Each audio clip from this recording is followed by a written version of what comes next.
Good morning, good afternoon, and good evening. We are continuing Valentine's Day trip down board game lane, which is why we're still in the same outfits. We decided, you know what? We played one, let's play another, and I've let Beth choose this one, and she's gone for an interesting choice. That's all I'm allowed to say because we're going to erase him at the end. She's gone with Monopoly Travel World Tour, which is a game we bought in a entertainer a couple of years ago for less than £10 with zero expectations, but we were ready to see what it would be like, and we're about to show you and then tell you how we feel about it. So, as this is Beth's choice, I chose Pandemic, she chose this.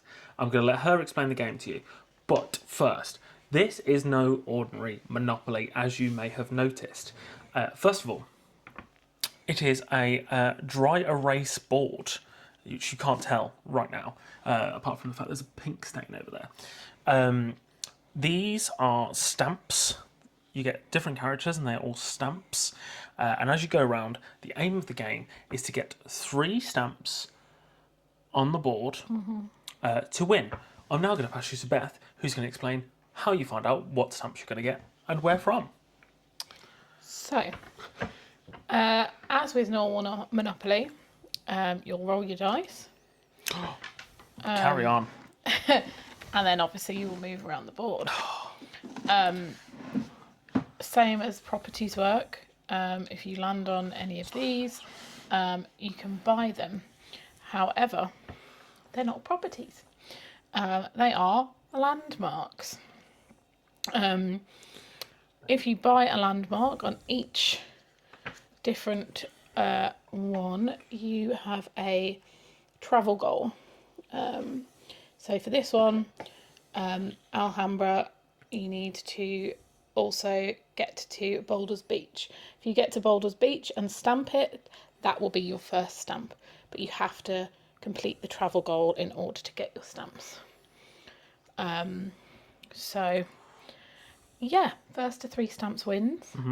It's nothing like the original Monopoly of collecting sets. You don't really need to collect a set, really. I mean, you can, but you don't have to. To me, and this is how we described it when we first ever played it, this is the most friendly Monopoly we've ever played.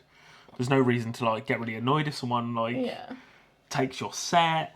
We've played this a couple of times now and we've never got angry with each other. No. There are chance cards in this. Is it the chance cards it's on? No, I think it's your chance card. Okay. And instead of, what is it? Community chest. It is a travel journal. But we will show you those as and when we get to them. Because otherwise it might get a bit confusing. Fair. So we'll start and come back to you when anything of note happens. So the one thing about this, and this is the only real reason to collect sets, is your tour fees. Every card has the tour fee and the tour fee as a set. I have just landed on one of Beth's properties, and I owe her 110 Monopoleans because I don't know what their money is. One thing to mention about this, and this is why I always say I feel like you can't get angry playing this game and really frustrated with each other. Specifically in the rules, you cannot go bankrupt. So if I couldn't afford it, which I can, but if I couldn't, because I'm flexing, if I couldn't afford it, I could just give her. I think it literally says in it, pay what you can. So you pay what you can towards it, towards any of the cards that come out that you need to pay money for. You can pay what you can towards it, and then the game carries on. You don't go bankrupt. I think that's quite a nice little thing that the game does for you, so you don't get angry at each other. I mean, it's the 3rd time we've played it, we've not got angry with each other yet, but we'll see how long it lasts. So I have landed on Travel Journal, as you can see. So I'm going to draw a Travel Journal card. Not all of them have this, I do need to say this. Take strolls through, I'm not even going to try and pronounce all of these things. Stamp below. We have played this game before, so we've already stamped it. Each player with a stamp collects 20 money. And I believe... I carry on the stamps. So this is why I find this game really interesting. If, say, best green this time, say she lands on it, we get green. The next time we play, both pink and green would get that money.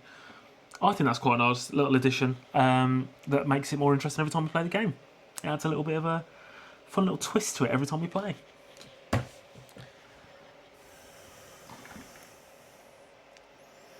don't know if you want to film the fact that these are the stamps, because I didn't actually say that. You filming it, Yeah. And the little stamp is stored in the base. Boop. All done. So I am the first one to land on free parking. I do not remember what happens here, so we're looking it up. Beth, as in person in charge of the book.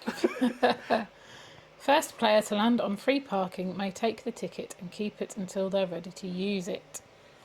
If you have the ticket, you can travel to any destination on the board at any time on your turn. After you use the ticket, place it out of play. Cool. I'm currently at 4. Beth is at 2. And it turns out you need 4 to win. I've just realised we've not corrected ourselves on that. You need 4 to win, not 3. 4 stamps, that Stamps. is, not for destination. For instance, stamps like this one. Ooh, it's a dry erase board. We forgot to film that one. I am just going around the map and buying as many as I can, which has already upset Beth because I've bought 2 and I didn't know this. She will not believe me. I didn't know this, but these are places that she needs to land on, so she has to owe me money. But obviously, the more I keep saying you don't need to get the sets, and you absolutely do not need to collect the sets apart from the extra tour fees. But the more you have, the more likely you are to land on the piece you're looking for, the place you're looking for. So that's always a little tricky one because you don't want to run out of money, but also it's easier for you to win if you've got loads. Sort of similar to normal Monopoly in that one thing that I am going to mention. I realised I went, ooh, when Beth mentioned about rolling dice, and we haven't spoken about it since. The first thing that was built in this flat, we moved in, the first thing I built was my dice tower. And it is a household staple, and it's a household favourite. Everyone loves to do this. It's fun. Go on. Satisfying clunk that makes. Our friend Tori, when she came to visit us, the first time I think she came to visit us when I built it, she sat for about half an hour. Yeah, it was getting really annoying. Rolling the dice. It was slightly annoying, but also when I you're completely doing understand. it, it's really satisfying. It just satisfies a little itch in the back of my head. I really enjoy it. That's why I oohed. And now you know why. So Beth has currently landed on local flights. Local flight does what, sorry? So I can pay 100 Monopoly monies. We've been saying pounds off camera. Let's carry on with pounds. And I can fly to any of these spaces before the next local flight. Okay. Which I'm not going to do because I don't need it. No, but I feel like towards like end of game, like currently you're on 2. If you were on 3, that's a game winner for £100. That's pretty cool. That's a pretty cool little thingy. I'm assuming long distance is between the 2 long distance flights as well. So that makes sense. Interesting. I'm going to do it for you. There we go. I've got Niagara Falls. I've landed on Niagara Falls. Bang! I always feel like I'm going to snap my T-Rex every time I do that, but it's quite satisfying to do. So I do quite enjoy it. I'd throw him away. I've won. So I have drawn another travel journal. This one, just to give you an example of what we were talking about earlier, we've got both colours on here. So both me and Beth are drawing £50 per stamp. One thing about this game in comparison to normal Monopoly is how fast the game can be played. For instance, I already have 3 stamps and I have a free ticket to land anywhere I want to. So I'm just going to go to the Great Wall of China, give myself a little stamp. 4 stamps on the board. T-Rex with his little Explorer hat wins again. You can't hit me. That game lasted, what, 20 minutes? If that. I think it took me longer to set it up than it lasted. Yeah. Which is just look at the draw. I was very, very lucky. I got from Ruins of Hampi, I think it is, to the Carnival card. I'm not going to try and pronounce some of these words. In one turn. And it just so happened I bought one. One was a stamp for me. And then I bought it. And then what I bought had the blue on it that I then landed on. That was the 3, and I'd already got my gold thing.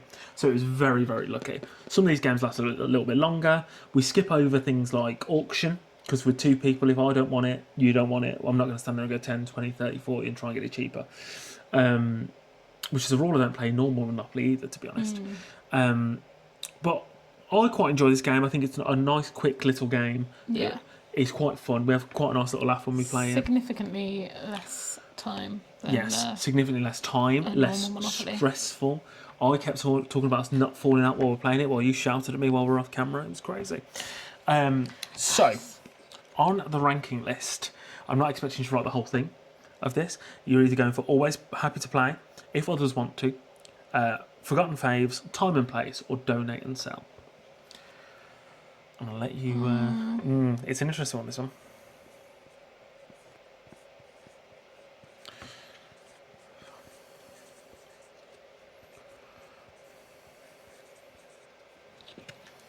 Are you ready? Are you steady? Yeah, turn towards the camera. 3, 2, 1. We've both gone for the same thing. Forgotten faves. Yeah, I'll come off to write it all. Also, my handwriting's terrible, and I don't know if it'd have fitting on there anyway. Fitting, as you would, as you were. We have not played this game for about a year. Ages. And the second you were like, "Do you want to play?" I was like, "Absolutely, yeah, I'll happily play this." And I feel like I'd happily play this anytime someone asked.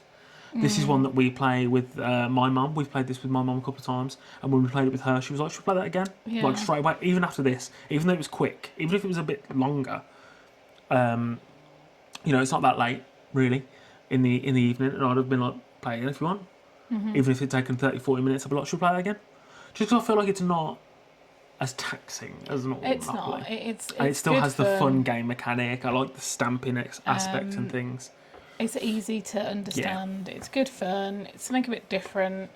It's not as long because sometimes games of Monopoly can go on for hours, and then you just everyone gets bored. Everyone gets ratty. If you're me and my brother, one of you flips the board. In my house, I don't know about yours or anyone else's, the Monopoly board stayed on the table for at least a week, and we'd play a little bit at a time. I have heard that. It didn't in our house because, like I say, 9 times out of 10, one of us would. Also, the one thing that I do want to mention that you really aren't a huge fan of is the money. And I know that I think some more modern ones it isn't, like the paper. This is great. I will say we're filming this on the 14th of February and it is like ice cold outside, but our flat likes to hold the heat. It's very warm. And it's open plan, so I've just done a Valentine's dinner, so our flat is hot. I don't know if you can hear the fan on in the background. It's literally just here. I wouldn't have been able to do that with normal Monopoly. No, I just think they're a bit small. They're a bit like not as much of an issue with you, but for ladies, anyone, whoever has longer nails, even slightly longer nails than probably you, they're a bit fiddly to pick up off the table. So I'm not against them not being paper. They're just a bit too small for not as cool as a dice tower. That's what those of us with fingernails. But yeah, I very much enjoy this game. I would happily play this. Yeah, and I think why I've gone forgotten faves instead of always happy to play. Yeah, like I can't put this in the same tier as Pandemic. Absolutely not. And there's other games that I know I'm thinking of that I would put in always happy to play, and I wouldn't put this in that category. Whilst it would probably be very rare that I'd say no to playing this, I feel like I would say no more to this than I don't think I'd ever say no to playing Pandemic. No, that's fair. Why if we had friends come over and they were like, "Oh, I've never played Monopoly World Tour," we'd happily get it out on the table. It's not something that we play all the time, which is partly why I chose it. There were two that I was looking at, and I thought no. The other one we play far more often. Yeah. So I thought no, let's get this one out. We haven't played it for a while, and turns out we were right. It's a forgotten fave. Yeah, 100%. I'm going to keep this in our collection. And very affordable. Oh, very affordable. I don't know if it's still available in the shop, but for less than 10 quid. I think it was about 8 quid. Wasn't it? Something like that. For less than 10 quid, we get our play out of this. I mean, we've now played the game, so I'll go through just the amount of stamps and stuff that are on these cards from previous plays. Some of them different colours because we played with other people. I don't know how much of that you can actually see. Thinking about it from over there, because we played with this one doesn't even have our two characters that are the duck and the T-Rex. And then if that card had come out while we were playing, neither of us get anything from it because we haven't stamped it. Yeah. So it just makes you Adds a bit of variety to Yeah, it. Maybe and we'll I play with the think different characters to make it a bit more fun this and is a stuff. good one for kids. For kids as well. yeah. You know, like rather than trying to get the big Monopoly, well, not the big Monopoly, but you know, the normal. And having them all fall out over the. Oh, I needed that, and I've got this. And that seems a bit more complicated Yeah. for children. Whereas this is a little bit more and they can play with the accessible. stamps and Yeah. wipe the board and stuff. Yeah. So, yeah, highly recommend. 100%. I'm glad that we both agreed on that. So far, 2 for 2 on agreeing on what we're going to do with our games. It doesn't bode well for the space we're trying to save, but we'll see how that goes. We really hope you enjoyed this video. We're very much enjoying playing these again, because it's bringing games like this to the table, like we say, that we haven't played for a long time and need to play more of. We could have spoken looking at the games.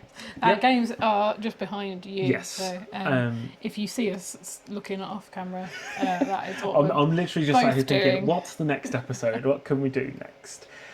We have I will give you a spoiler alert, and we'd have to do like a long, big video on this if we did it. We have a pandemic legacy over there. Legacy games are very complex. We're desperate to play it, and I feel like we're going to book out a weekend with someone and we'll have to film it. But that's why I keep getting drawn to, because we've had it for a couple of years now and I keep wanting to play it. That's going to be fun when we get around to that one. But yeah, anyway, we hope you enjoyed this video. We hope you're enjoying this series as much as we are filming it. And we will see you again in the next one.